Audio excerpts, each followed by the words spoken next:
Every single time, Snake rallied around their jungler and collapsed to keep him alive and control the enemy jungle.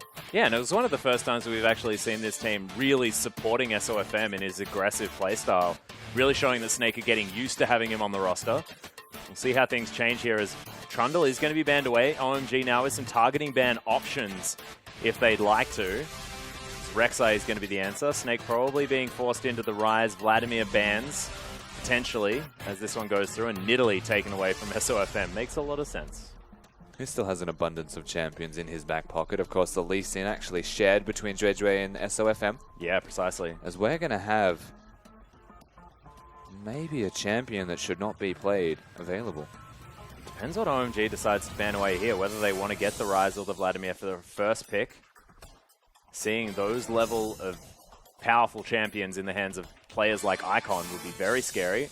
As nope, Vladimir going to be banned on the blue side, and Rise is going to be taken away then from Snakes.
As Jhin and Graves, always coveted Thresh that did escape the ban list, as well as Azir being locked in here for Icon. This team comp looking very frightening out of OMG. The fact that Maokai unanswerable from a Subjugate or anything like that here from a Snake. Flandre now is going to lock away the Fiora, so wants to have that anti-tank potential. Yeah, and it's definitely answerable now. Yeah. That's for certain. Flandre locking in that split-pushing menace, honestly, that is a Fiora. Has a lot of late-game prevalence as well and can potentially get into the backline. But an Azir Jhin composition means it's going to be very flank-reliant, something that Snake's team composition is pretty much entirely about. Oh, yeah. They've got the Hecker in for big flanks. He doesn't have Ignite. They've got Lissandra who can get in there as well. And Braum and Ashe are pretty self-sufficient. We'll see whether Snake are going to be able to have a similar performance this time around, or whether OMG now with this new and improved team comp are going to be feeling more comfortable. Shueishui had brilliant performances on the Graves against EDG.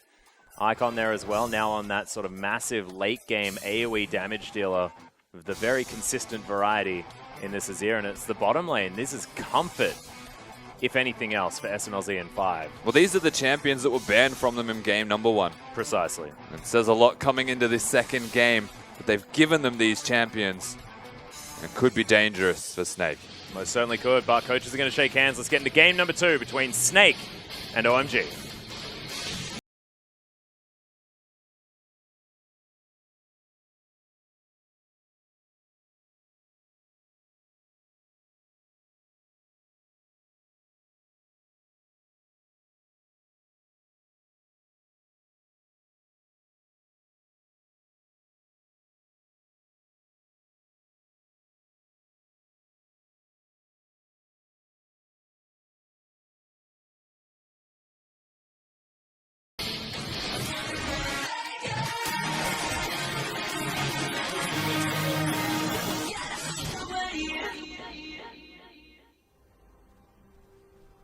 Thank you very much, Flandre, and here we are under Summoner's Rift for game number 2. OMG looking to try and answer Snake's incredibly dominant victory over game number 1. Not going to be an easy thing to do, Atlas, that's for yeah, certain. Definitely not. Game number 1, momentum, is definitely in the back pocket of Snake. SOFM in particular would be feeling quite content with how things have started off for him. As he clops away from this Graves. Hangs around the wall. Jay-Z was waiting with the Braum. Once again, the triple Freljord coming out. Shueisha heading back to base. We'll see what he does decide. They were looking for a collapse. He ghosted. They really wanted to collapse on him, but he recalled in the bush. So what they did, SLFM's trinket placement was in the bush behind where he was recalling. And so they assumed he was still in the bush. But because they traded damage, and that was very silly from SOFM, he should have assumed that they were recalling. That was very cute. But it was a cute play. They did want that kill. Well, you can see now it looks like OMG were trying to deny the Gromp from Snake. Not going to be able to here. SOFM getting some help here from Flandre. As you can see, standard lanes once again are going to ensue, and you have to think that that probably benefits the Fiora player. Yeah. And maybe the assumption here from Snake is actually a lane swap. That's why they started this red buff. Going straight towards that top lane. Flandre usually would expect to get the 3 creeps and run, but he's going to have a standard lane. He's going to be happy about this, as you said. Could also be the fact that SOFM might look to gank someone early on with the red buff. What it would usually mean, Hekarims like to get that level 3 mark, maybe recall and get boots, then gank. Depends on what he wants to do. And yeah, the early red is that aggressive sign, but you could also go towards the Krugs and do a more efficient clear by having the stun always available. That red buff for health regeneration, though, could also indicate that he wants to just hang around and gank, but we'll see how he plays it out, because he's going from buff to buff right now. Yeah, very different to what he brought in, yeah. So, Winter's Bite goes wide. 5 looking for a death sentence, doesn't find it onto Martin, who doesn't juke. 5 not going to be able to pick it. Yeah, he's going mid. Remember that Lissandra has a lot of lockdown with just that W, the claw to close distances as well. And Icon does have cleanse, so it's not an easy thing to gank. But between SOFM's damage and Lissandra, they're just going to say hi. He just clops his way past. Tank actually taking a fair bit of damage there. It does have the wave pushing back in his favor. See whether it'll be safe. Is Ruizue going to take this Rift Scuttler in full vision of Snake? SOFM going to do the same thing. Yeah, so I guess the immediate reactionary decision from Xiang was that he can't stay in that top lane anyway. So recall, get a second Dorans, have some more lane pressure, and don't risk dying to SOFM without any wards in his back pocket. So clever stuff, but he wasn't looking for that. He was actually just looking to farm, and Graves being on the opposite side of the map is another indicator of this. And you can see SOFM knew exactly where Graves was, knew that he could take down this wolf camp, and the Hawk shot and spotted it out. Yeah, red buff just wearing off, probably at the wrong time here, as the Gromp is what the horse wants. Ruizue going to do the same thing on the bottom side. This tank takes a Thunderlord's proc from Icon. Doing well, Icon. Yeah, very aggressive here in this lane. Of course, Tank wanting to hit the Catalyst so that he can continue to effectively trade. May go Abyssal Scepter again. See which item build he actually has a preference towards. Zir's damage is generally attack speed reliant, a little bit lacking, and you can afford to trade with him with a Catalyst though. Negatron into it would make sense. We'll see where he does decide to go. It might have been a snowballed Abyssal Scepter. Yeah. Wanting the extra penetration early. Well, yeah, it was the MR reduction I think that he had it for. This time around, SOFM does still do magic damage for what it's worth, but hey, true. Not a crazy amount. You can see Flandre now shoving this wave all the way up to this turret, seeing whether he can deny Xiang what he can underneath. As the pings go down, Hawkshot I don't believe saw Ruizue, but he's not helping his tree on the top side of the map. Yeah, and Flandre, one of the few times that we're going to see this often from him in these splits now, is actually a standard lane. Yeah. Gives him an opportunity to really prosper. That's been one of his strengths that he's never had an opportunity to utilize. Because SOFM's so invade heavy, they might actually prefer standard lanes so that they can afford to collapse. It's pretty cool to see Flandre shine, though. Yeah, exactly. Xiang actually getting a lot of damage back onto him here. Does have the item advantage as he puts his back to the wall, meaning that weak spot not going to be opted for. Joy going to spot SOFM, end of the line, doing a lot of damage, as now SOFM actually wants this fight. Yeah, does get the level 5 and then just canters his way out. He's running damn fast. That's a gallop. It was the canter. As Icon's going in, but Tank throws down the ultimate. Emperor's Divide's not enough damage. And SOFM says, yeah, well, I was in the area. May as well pick up a kill. Yeah, since you're fighting, I may as well come mid lane and say hello. Icon had flash, but it didn't opt into using it. SOFM actually juked the Emperor's Divide, so I do hope we see that one again. A slight little movement to the left as these two are hitting each other again. One more time. SOFM just very angry as he launches on top. The flash comes out. There's no flash for SOFM as he's still looking for it. Doesn't get hit by the turret. And OMG are collapsing on the horse. He needs to run through the turrets and hope he doesn't die to it. Oh, Deadly Flourish comes in. Icon picks up the kill on the way past. And another on the way past kill to be seen, this time for OMG's mid laner. Double drive-by. He can't use that money to buy.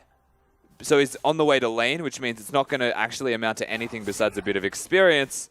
However, he doesn't have cleanse in this middle lane anymore, so Tank could be feeling a little bit better about himself. And he has the capabilities of trading. Or the capabilities of bursting the Azir one more time when that Frozen Tomb does come back up. See what Snake do want to do. Well, you probably see SOFM get his red buff and 6 and then come back mid, honestly, knowing that the cleanse isn't there. The flash is, though. And one of the more annoying interactions that a Hecarim has with everybody is that if you flash when the Hecarim charges you, you don't take as much damage, firstly. Yep. And it knocks you towards the direction that you flashed. Just get out of jail free card. Hecarim actually helps you to safety. Oh my god, SOFM has a Phage already. That is this guy. Like, yeah.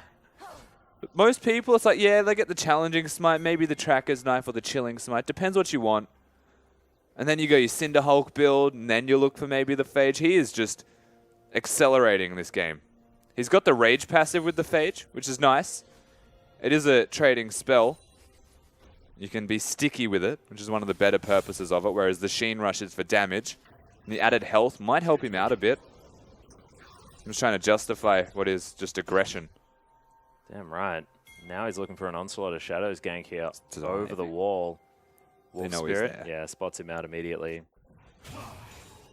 He doesn't care. Yeah, still looking for it. Does get onto Icon as the Emperor's Divide flies out. You can see he just launches himself over the top as SOFM's going to die to the turret. Collateral damage comes through.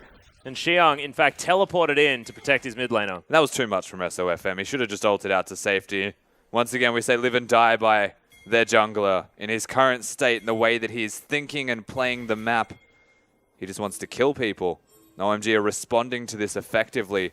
Their Graves item build genuinely designed to do that. Yeah, has those Berserker's Graves already as this blue buff getting Tank taken might down wanna low. collapse here. Yeah, really scary as Tank does make his way in. Nice double as Tank, really great positioning. One more auto attack onto 5 is going to get it as there's the flash over from Jay-Z, but he's very low and Icon is going to make his way through. Martin in trouble as OMG take down the kill. Curtain Call flies in at the same time as Jay-Z tanking up all of it. SOFM makes his way in. And the last bullet is not going to find the target. Nice pick off from OMG though, and it's 3-1. And a gold lead for OMG. Yeah, still looking good. If Tank had his ultimate, things would be entirely different. But he didn't. And Icon gets the collapse and comes from the back end and ends up with his team. This 4-man strong unit of OMG are doing things quite cohesively and are setting themselves up a lot better in game number 2. As Snake are now being overzealous and far too aggressive consistently. Yeah, they might need to just cool their jets just a little bit. There's a red buff going to be taken here from SOFM. Flandre, continuing to push here towards the top side. Does have a little bit of an advantage, given the fact that his teleport is available, and Xiang's is not. We'll see what this Fiora can get done as this game moves on, because they still have a win condition, and if Flandre is big, that is definitely helping. Cloud Drake is Drake number 1, which is why we haven't seen anyone really focusing around that area at the moment. Yeah, luxury dragon. The luxury is that you get another one afterwards. Yeah. The Gateway Dragon. Yeah, the poor Hufflepuff Drake. Mm-hmm. Never respected. No. Well, Martin, full vision now as the captive audience spots him. This wave being held onto from OMG. Yeah, well, they're doing Zoned well. away. This is the exact bottom lane we said it during drafting phase that was banned from OMG. Yeah. Yet they gave it to them in this second game. Doing quite well and actually holding the wave. Boots rushes across the board from this OMG roster. But a lot of lane focus here from Snake with warding. It's a lot of pings. Yeah. Tank was out of vision. As there's the captive audience. The ultimate flies through. 5 in trouble and gets launched back into Snake. SOFM's going to easily be able to grab that kill. We'll see where he transitions to next, but that was pretty swift. I think it was the challenging smite that actually locked that one down. I would have preferred it on Martin, but because he's got a snowballing build this Hecarim, it makes sense that he'll have it. As they're still looking at SMLZ, and he can't push his luck. There's no graves nearby. It seems like they want to deny all of the creeps under this turret as well. Make sure that they can give Martin a little bit of breathing room. JZ moving towards the top side now. You can see that mini wave did die. And Ash able to get right back in. Another deadly flourish lands onto SOFM. We'll see whether he goes towards the dragon. Yeah, he's just hanging out, you know? Yeah. Jin didn't really need to go back. I guess he could have for mana to keep himself well and truly in this lane, but now he's just going to push out and probably recall himself. Coincide that timing to an extent with Martin on the Ashe. Yeah, he's going to ult the wave for clear. Of course, the crit destroys waves. The first 3 feel very lackluster up until it, though. Yeah. That did a lot of damage. Zhuezhui actually waiting for SOFM here in the jungle. Icon going to pay a visit as well, as there's a lot of vision on this top side. You can see Flandre wants to clear out some of it. Does have a Tiamat completed, as well as those boots of swiftness. SOFM's build, to me, says, I am not ganking until I have my Sheen. He just bought a mana crystal. He's actually rushing Trinity Force. Aggressive man with the dueling item that wants to assassinate people. He's going to have a hard time doing that against the Nazir. He is fighting a Graves, however, in the jungle, so if they meet each other, you might actually look at the Hecarim and say, could do it. Yeah. Absolutely could do it. They've also got the Ashe to set them up, so his attention may shift. And Snake, whilst they're on a ward, are still looking for things more actively now. Still being aggressive. As SOFM sees the ward before it kills itself. SOFM once again back in the mid lane. You can see Pink Ward spots out Tank. Moving top. You know, one of the better things that I like about this team is Flandre going for the Black Cleaver. Makes Ashe's damage quite higher. And Hecarim. Quite a bit higher, yeah, and Hecarim quite a bit higher in that respect. So they could even look towards ganking that top lane when the Black Cleaver's done. Doesn't matter how much armor is actually being stacked by Xiang at that point. However, I will say the Maokai will be an issue as the game progresses. Yeah. Due to the amount of armor that he should be able to stack. This is pretty much a Sunfire Frozen Heart game for him. Not to mention the fact that, you know, his Vengeful Maelstrom does deny just a lot of damage in general. Almost regardless of what form it's in. As the Death Sentence lands onto JZ, he flashes out. As now Zhuezhui is going to make his way in. The ultimate comes through. The first dodge comes in, but SMLZ nails the second one. Now easily able to lock down the support here for OMG. Yeah, they get the pick once again. OMG's Thresh is putting in work as these guys are looking for a dive. Yeah, the teleport comes down. Onslaught of Shadows is going to get on the right side of Xiang, but he uses him as a way to get out with the Twisted Advance. Snake now clear out the minion wave very quickly. Give away their blue buff to Zhuezhui. And that's their advanced play to try and get the turret and snowball Flandre. So they've got to kill bottom. Martin is now 0-1-1. But it's not going to amount to enough as he's stuck on damage control duty. Actually, whoa. Wow. Yeah, arrow underneath the turret here as Tank is going to find Zhuezhui as well. Nice collapse play from Snake. Yeah, very well done. They didn't actually continue that push on the top side. They got Tank to rotate mid. Hecarim still jungling and Flandre still controlling and zoning away the Maokai. The presence that they're starting to put elsewhere on this map is amounting to a great detail here. from Snake, except that they are still losing that bottom lane quite severely. Yeah, losing the turret there as well, so the global advantage now in favor of OMG. Martin going to head top, see whether he can help out as Xiang. Twisted advance himself on top of SOFM, who's not exactly the tanky Hecarim that he's looking for, who tanks up the turret and takes a lot of damage. Yeah, he definitely just isn't doing enough damage right now. Needs to go get his Sheen or something. I hate seeing people with a mana crystal. Yeah, apart from Rise. That one's tolerable. Yeah, well, that one's expected. You start with it more often than not. Same with Gangplank. I will say that's the only other one. You can start with a mana crystal and rush Sheen. Other than that, it's not okay. SOFM struggling with the Krugs here, but does manage to take it with a Rampage. Smite going to help him here against this red buff. Spirit of Dread will be available as well, as now OMG going to bite the bullet and take this first dragon of the game at 16 minutes. Someone's gotta. Yeah. There won't be a lot of Drake seen in this game, though, given that this is the first one taken this late. Oh, Infernal is going to be the next dragon as well. Now they've swapped back onto the top side. It will be matched by Snake, but they are looking to start breaking these structures here, OMG. Martin with sort of a bevy of items right now. Going for the Essence Reaver build this time around. No snowballed Infinity Edge. There's 5 looking for a possible hook from the brush. Nice. Deadly Flourish comes out onto JZ. He's relatively tanky now. Yeah, that Unbreakable makes a tank out of everybody. SOFM has his items. And now he's looking at the Ash Arrow lane once more. Flandre actually ultimate out of Xiang. As Zhui is going to make his way in. Nice speed up. Comes down as Flandre locks himself down a weak spot. It does make his way out. Yeah, resets the Q cooldown by hitting the Graves. It may have put him next to a red buff and forced a flash, but it's better safe than sorry. Even though Xiang did not have the flash of his own to secure him with the Maokai. Well, Claw coming in from tank. He's looking for Icon as SOFM going to finish off that ward. And still pressuring on staying on the top side of the map. They knew Graves was bottom.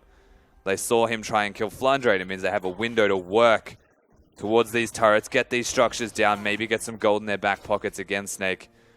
The difference between these teams is quite marginal at the moment. Yeah. Mostly going to be in the back pocket of SMLZ. Yeah, Zhui as well. Has been a part of every kill on this map so far. His Graves was brilliant in his set against EDG. And for what it's worth, Icon actually playing Azir is always a standout performer. Yeah. Makes or breaks games, and he's differing the item build here a lot. Yeah, he's, I think, one of the only Azirs that I've seen do this. He's done it more than once now. Merenomicon. Berserker Greaves is actually quite an efficient attack speed item for him. I'm going to take a stab and say that his runes are very attack speed heavy also to compensate for what his item build is going to be here. But he is the only Azir that I can recall having this build ever. A lot more AP to be seen from him. Well, Arrow going to fly through onto 5 here as now Zhui finds Martin. Has to flash out of the way as SOFM right on top of SMLZ.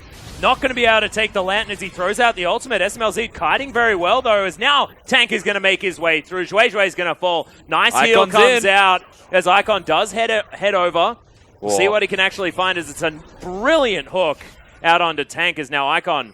So much AoE damage. Flashes onto Flandre. Double kill comes in as the Deadly Flourish locks it down.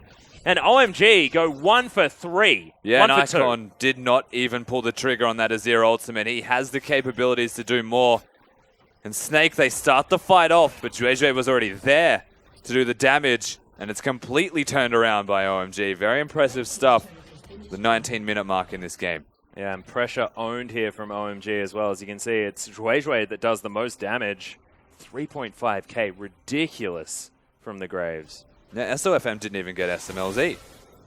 Yeah. That was his one purpose with the Trinity Force item build that he's rushing. Is to have that damage, have that assassination threat. He did a fair chunk of SMLZ's health bar, but for a long-ranged AD carry, always relevant. Because you can just sit back and throw the Ws, lock people down, let the Azir go off. Well, right now it's a bit of a problem here for Snake. He is 2k ahead of Martin. My God. Has his Duskblade of Drakthar as well. And this may well be the tipping point that OMG need to continue to snowball this game out. Big item spikes, something that Snake don't entirely have in their back pockets. Yet Flandre still stands strong and could be the saving grace of Snake. You know, they need him right now, as Snake are going to be able to grab themselves a turret, get themselves back in touching distance with that 2k gold lead. As SOFM has a giggle as he goes home. A maniacal giggle. Yeah. And OMG pushing up with a lot of members here in the mid lane. Arrow flies through. We'll follow it. See whether it lands. It is going to find 5 as Tank snares him up one more time. Gets it with the ultimate. Nice pick. There's now Flandre. They're looking for himself this. around it. Yeah, SOFM coming through the back end. Does have the ultimate. Gets SMLZ on the wrong side. As the Emperor's Divide is going to throw SOFM back. Now Snake, the rest of them collapsing on top. SMLZ getting Flandre'd on the back end of the fight. As the double kill comes in. Zhuizhui tagged by Martin. And Snake just turn it all around again. And here's Flandre joins the fight. Xiang cannot do that because he's sitting on the top side without a teleport. And on the back of an Ash Arrow, setting Tank up for a pick. Flandre being there to kick the fight off. They get themselves well and truly back into a driver's seat position. They're not near that podium, however, yet, because the difference in these teams is non-existent after that fight even breaking out. Yeah, 300 gold. This will change it as the outer turret falls on the top side of the map. Bottom side will also get challenged here a lot from Snake, as Flandre has a lot of damage, especially with that Black Cleaver now completed. Ravenous Hydra only a couple of items away. He is overstaying. Yeah, he has to be very careful, as Xiang. Yeah, no, he wants the minions. So Flandre going to be okay for now. That was about 300 of minions. I'll pay it. Yeah. For what it's worth. Yeah, it does get the turret and absolutely pushing his limits and luck in a situation like that. But of course, winning that team fight, he had the window, used that window of opportunity. SMLZ's Duskblade even got him a kill in that last fight, by the way, in the tank. That's super cool. The Drake's kicked off. Yeah, well, we'll see whether Snake can actually make their way back down here. The arrow is available, but the Infernal Drake getting taken immediately. And OMG are going to lock that one down. Another Cloud Drake to follow. That will actually be getting towards no more Drakes after that. Yeah, so there's only going to be basically a 3 Drake game, maybe 4. Yeah, 3 maybe 4. Not going to do the maths right now. Just not those guys. I think it actually, if they kill it immediately as soon as it spawns, we'll get another one. Kill it as it spawns, you'll get one more, but we'll see what happens anyway. SOFM going to steal away a blue buff. Finally has his Cinder Hulk. Yeah. Thankfully, the jungle items here. Which means he's a tank. Before he was not. He was actually quite fragile, going that Trinity Force only build. And OMG actually able to take this in a turret very aggressively. Arrow, not going to be used, as Martin was moving from the top side of the map. You can see Flandre heading back to base now. Is thinking about it, actually. Cancels the recall as SOFM back into the enemy jungle one more time as everyone's collapsing from OMG. SOFM does need to be careful. We'll look through his blue buff, honestly, and he knows it's gone. SOFM's definitely overstaying, but he's trying to keep Martin alive. In fact, he may even do something cute here and expect to find a split pusher to deal with Martin. We'll see who actually goes there, because at the moment it's Icon and Zhuizhui. The Grump is going to be started here as SOFM is going to canter towards him. Doesn't manage to steal the Grump. Just going to time that one out. Snake do have still a heck of a lot of teamfight options here as well, especially if Flandre makes their way in. The Grand Challenge is just so good at keeping people alive with so much of OMG's damage being front-loaded in SMLZ and Zhuizhui. They do have plenty of team fighting options. I think it's a little bit flank reliant once again, though. Remember, Hecarim needs to get into that backline. Flandre needs to be doing damage to the backline. Tank is kind of the only variable tool in this if he wants to peel for Martin or do damage for himself, get onto the backline or peel for himself. The availability of a Lissandra is endless. Yeah. Whereas on the flip side, they need Maokai. The last team fight that they lost, they didn't have their tank. He is well and truly a tank at the moment with his 2 completed items also. Yeah. But really, that was an exploited situation where they worked around him not being available. And they get the flank from SOFM, and that's exactly how it breaks down. Well, Scrying Orb is going to spot the bottom lane of Snake moving here towards the top side, picking up this big mini wave that SMLZ did just shove into them. Also really good flank ward here and behind Snake in this top lane. They'll never expect it to be there. I mean, very rarely would somebody check that. as well as the bush further up in that exact lane on the top side. I think that's a scrying orb, but it's going to stay there for a long time. Oh, blue buff actually being stolen away here. Icon does end up getting one as SOFM walks over a ward. So many pings here towards the top side as the Maokai spotted out by the Fiora. SOFM just looking to try and take down a turret if he can. Martin's going to be here as well. They do have a minion wave. We'll see how much damage they can actually get down. Hawkshot's so handy in situations like this. They can push their luck. Big teleport flank, though. Yeah, Jay-Z is able to tag up Xiang for now as Martin is going to get singled out. Nice arcane smash gets him at the right direction as Tank's going to make his way in. Xiang is the complete focus. Takes a lantern, gets himself out.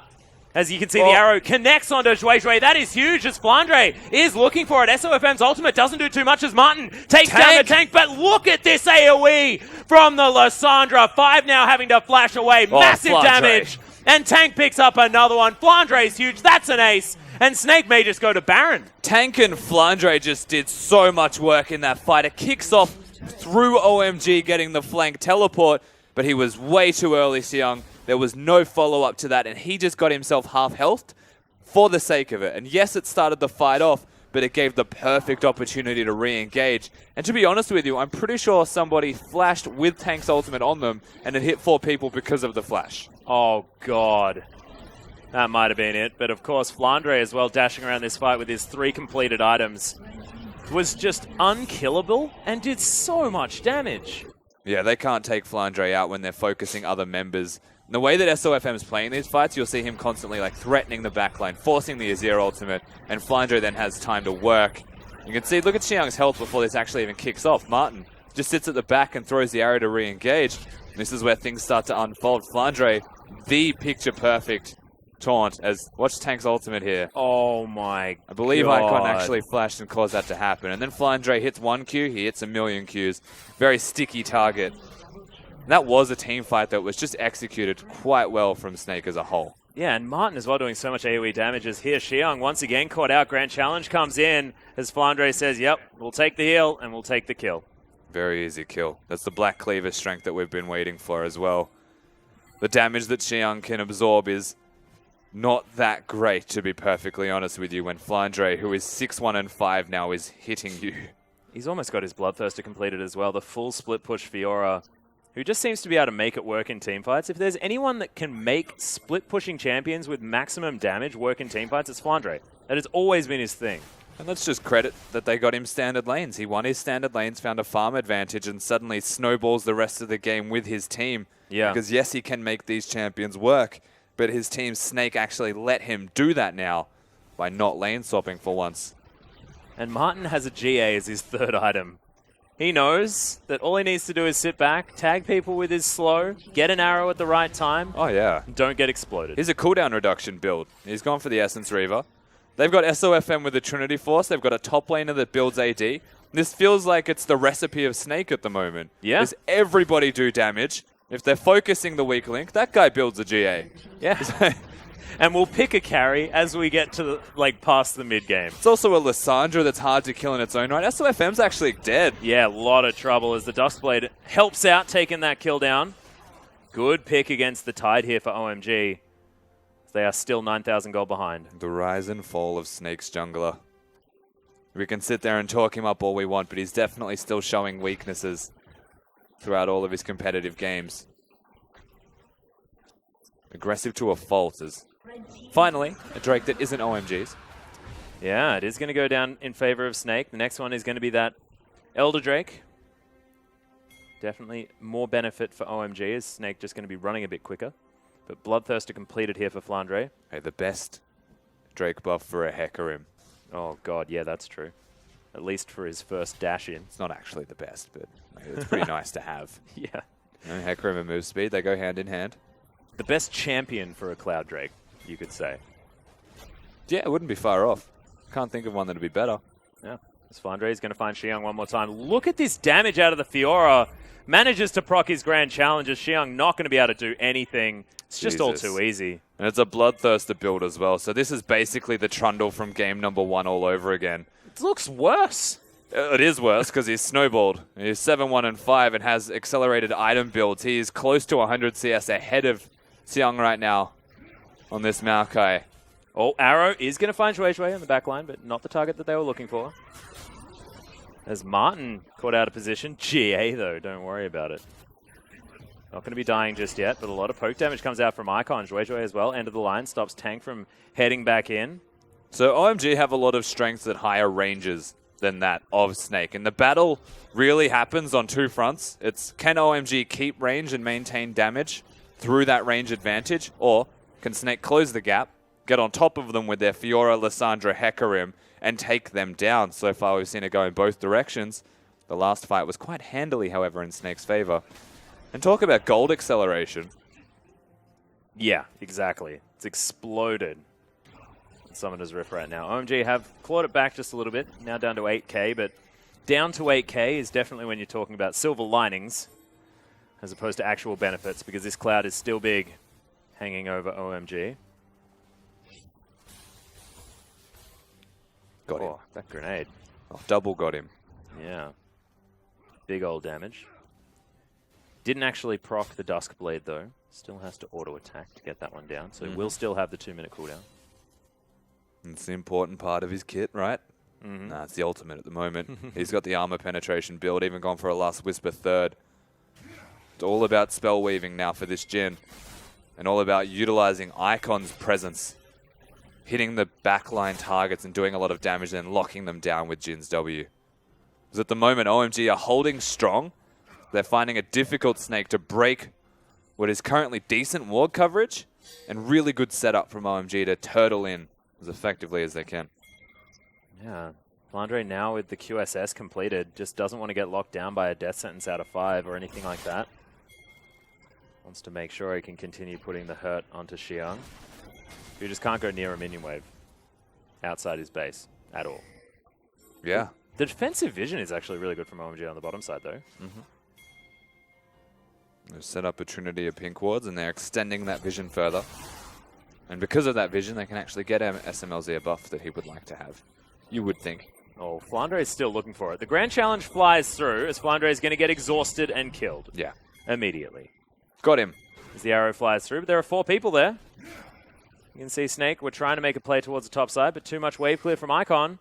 That's a bit embarrassing. And now Flandre is dead for an awful long time. This gives OMG an opportunity, a window to push towards the Baron buff and at least get themselves vision. He'll be up by the time it started, but more kills could be nice. Yeah, Curtain Call does fly in as Jay-Z flashes out of the way. 5 looking for the hook, gets it. Good hook. Onto the Braum, and Zhuizhui is going to have enough damage. Icon delivered the kill, and that is 2 swift ones. And actually, Jay-Z not going to be up in time for the Baron. Yeah, so they need to actually show some respect now, Snake. Place vision where applicable. I don't know if OMG can outright do it, however. They have a lot of damage to it with an Azir there. I think he is necessary to take it down quickly, but Graves to complement, Jhin to complement. It's just risky because you fight for an objective, you actually give Snake an opportunity to work their magic. And where does Lissandra want to fight? Basically Baron Pit. Like that's right now that's they the are dream. kicking it off as it spawns. This is going to come down to SOFM or the perfect flank team fighters. Well, Arrow is going to find Icon here. Deadly Flourish comes in. Nice hook onto SOFM. Does still have the ultimate. Will need to use it as SMLZ just picks up the kill. And now Tank looking to try and get in there. Massive ultimate comes in as Flandre is going to launch his way into the backline. The Baron taken from Zhuizhui, but he's not going to have anyone to use it as Xiang's going to fall down as well. Now Snake looking to try and take the game. And we called it the Tank and Flandre show, and that's exactly how this one winds out to be. Martin's a walking arrow bot. He just flashed the wall to help, slow people down because that's entirely his purpose right now. Yep. Looks like, based off that flash, they have enough time to end this game, however. And a convincing, essentially 3v5 is what gives Snake a victory. And that is like the first time we've seen a let's just walk in one after the other and have it work, because SOFM goes in, dies, does a fair bit of damage, and actually clumps up the members of OMG. And then as the pins are sitting there, we get another one that goes in, which is Tank, locks everyone down, throws out his ultimate, and then the cleanup crew comes after that in the form of Flandre, who just launches his way around the Baron Pit. That was ridiculous. I think it's safe to say that we look at both of these games. Game number 2 in particular is basically a battle of you can have anything you want, we'll pick anything we want. Yeah. Let's see who does better in the end. And Snake, they execute with that Lissandra that should never be seen on Summoner's Rift again in Tank's hands. He is just too good on that champion. And the fact that they priority picked it in game number 1 and then got it immediately in game number 2. Definite credit to Snake knowing their win conditions as Snake take a well-deserved bow. 2-0 victory over an OMG that were looking much better against EDG earlier in the week. However, unable to come out on top in this particular series because Snake, they've had a bit of an interesting run. They fell to LGD in straight games and then dropped the first game against WE. Came back after that and have looked a little bit better. But after this series, definitely looking at Snake feeling like they are a top contender. And you have to remember that what we saw from Snake in the first couple of weeks where they were winning after what was a really poor start of the first 2 weeks is actually the honeymoon period of having SOFM in the team. Yeah. He's a new player. He added a whole new dimension and flavor to their aggression. They put Martin in to compensate in the AD carry position as well. And they started to show some signs of weakness. It was predictable. It was the exact same thing over and over again. But now SOFM's adapting to that fact. Snake are adapting to the new jungler. And now they're just meshing together better as a team. Yeah, and of course, we have to mention the fact that you spoke about it, the sort of spine of Snake that has now sort of formed itself in Tank and Flandre, who've just been taking a back seat, getting themselves to that point where they can teamfight extraordinarily well. And that game, SOFM was honestly a liability. Felt like he was launching himself into fights, building ridiculous items very early on. That Trinity Force rush straight out of the gate was definitely interesting. However, he did buy enough space and time for Flandre and Tank to become massive. Yeah, he is. I wouldn't go so far as to call him a liability simply because Might have it been worked, overstatement, right? yeah. But the end result is that he's basically not carrying like he was in game number 1. He didn't take a back seat, but he was a suicide bot for the rest of his team to capitalize on him and actually win team fights in situations where you're absolutely right. Tank and Flandre, they were team fighting impeccably. And think about what Snake always excelled at. They were a team fighting team, and they get to that team fighting stage. It feels like the identity of Snake still rings true whenever Flandre is present. He won laning phase. He got standard lanes. Snake have changed identities multiple times, but one thing has always rang true, and that is team fighting. Yeah, and the thing that's really cool here is the fact that we're not talking about one of the teams that still plays around the AD carry. Martin is well and truly utility. This guy played Ashe in both of those games, landed the pivotal arrows that they needed, and just set up for the actual carries of the team to do work. Built a G8, like item number 3. This guy has come to terms with his fate and is playing it out perfectly. Yeah, that guy's backseat, if ever I've seen a backseat player at the moment. He just sat there and threw arrows at a cooldown reduction build. And the end of the day is that's what he needs to do. That's exactly why he's in this team right now. The meta has shifted towards this, and Snake are adapting to that meta effectively. They get themselves a team comp that feels very them. And they work that team comp to the point where OMG, who do look better, cannot actually fight that. They can't combat that fact. They had very conflicting styles. One team wants to keep range, one team wants to close that distance. And the team that closed the distance had a heck room, so they literally could always do that. Yeah, and this is sort of an example of, I guess, Snake finally finding exactly what they need to be doing with the players that they have now as Tank picks up the MVPs. Lissandra, always a joy to watch, 6-2-9. And just have a look at the highlight reels, because this is where this guy, like, it's not about the statistics. It's about what he did in that Baron pit and what he did in that fight on the top side of the map that led to the first initial Baron where they managed to get their lead. Yeah, and if it wasn't going to be Tank, it was going to be Flandre, because he won his solo lane. He split pushed effectively between him and the jungler. They took out Seong multiple times and opened up this avenue of a 1-3-1 or a 4-1 strategy for Snake. But when it came to the team fights, we saw exactly this. As Tank's teleports to get into these fights. They communicate this well. He helps Martin to an extent and then decides it's time to go. And when he actually goes and hits Zhuezhui with the ultimate, bam, everybody gets locked down for far too much damage. That is ridiculous. 4 people. And that was it. That was what got the ball rolling here for Snake. At this point, the game was on a knife's edge. OMG were convincingly winning in the early stages with SOFM being a little bit over-aggressive. And here, as you watch Snake make his way in, that is 5 people that are going to eat a full ultimate, apart from Zhuezhui, who's in the back of the pit. Oh my goodness. Yeah, then Flandre hits the one person, essentially, that was actually a part of the team fight that wasn't hit by the Lissandra. So again, we're looking at a impeccable team fighting situation out of Snake, where Tank did his part, Flandre did his part, and SOFM just seems to get a little bit power hungry. He's getting speed wobbles in that situation on the Hecarim. And are we thinking as well that maybe SOFM has sort of brought new life back into Flandre as well? Because we were talking about Flandre as being this seriously inconsistent player at the start of the split. And honestly, last split as well, he wasn't really at the caliber that we were expecting from him. But these last 2 games, he's played beautifully, apart from maybe face-checking the red buff. So that was, to be fair, that was executed on by OMG. I think that, Flandre was never actually poorly executing on things. And that's what really gets me, is I think it was just the way Snake were playing as a team. They were actually like the 35-minute lane swap team that would just play the map and get to a team fighting stage where Flandre was always going to be relevant. Now they're lane swapping a lot less, at least less than what they were doing last split. They're giving him opportunities. The meta's also shifting towards Flandre. He can play the Fiora more successfully. It's not just a niche pick that Flandre can now play. He has more tools this time around to actually succeed. I feel like the general state of League of Legends is Flandre's patch. Yeah, it's sort of helping Flandre out a little bit as well. And not to mention the fact that things like Aurelia that he's played in the past are certainly coming back. He can hop back on, Jax, Olaf, all sorts of crazy things there towards the top side of the map. Exactly. And as soon as the top lane meta has been opened and champion pool becomes something that you can look at, Flandre becomes the player that you look at because he plays everything. Actually everything. He played LeBlanc top. Yeah, he did. He had a Trinity Force. Yeah. LeBlanc top is just one of those things, Flandre can play it all, and this meta does suit him quite well. I think it actually fits with Snake's style, and given that they have a carry jungler that can either build tank and do damage, or just do damage anyway, because, Cinderhulk doesn't need to be built till after a Trinity Force, apparently. I think so. If you have a look at priorities, I'd probably say Trinity Force, because, it has 3 different cool components, which is definitely fantastic. If we have a look over the other side of the rift, though, OMG, that last game would have really hurt. Because this is a team that managed to get absolutely everything that they'd want. It might, Icon plays a fantastic Azir, but it doesn't necessarily fit his assassin playstyle. That's probably the only question mark. But otherwise, it is the quintessential champions for every single one of those players. Yeah, definitely felt that way. And they set themselves up as best they could to get to a situation to succeed. They just never really actually did it.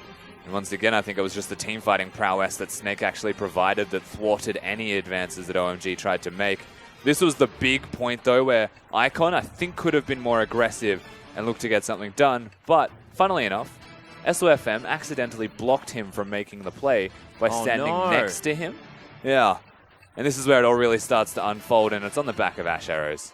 Yeah, Martin was really able to facilitate fantastically, and then the flank comes in. You said that this team is going to be relying on flanks while they executed on it.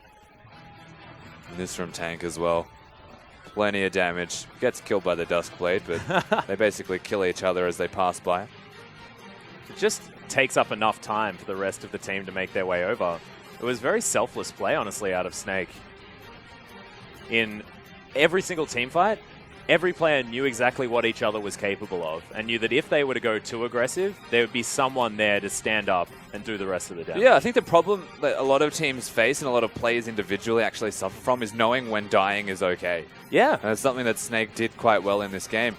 Is SOFM throws himself in there. You've got Flandre who just absolutely just throws himself at people, and it works out because they all do it together. Yeah, and that's something that Flandre has always been known for as well, is being willing to commit suicide in the backline of a team fight. And he has been doing it exceptionally well. And of course, in the games that Snake do win, it went off the back of things like his Echo before he got a little bit tapped there at the same time. He was always just fighting super deep on the enemy team because he knows if you take up somebody's time, they're not contributing to the fight. When you've got so much AoE, so much power in this Snake roster, and it all relies on execution, it's just such a good idea. Yeah, absolutely. I think Snake performed well, and I do want to quickly say OMG, I think they are still improving. Yeah, I think so too. And I mean, despite the fact that they got sort of taken down with their sort of favorite team comp, they're still looking good, and we'll see whether they can get some wins moving forward. But, ladies and gentlemen, that is going to be it from Rusty and I. We're going to hand it over to Fish and Spawn to take you through the next couple of best of threes here in the LPL.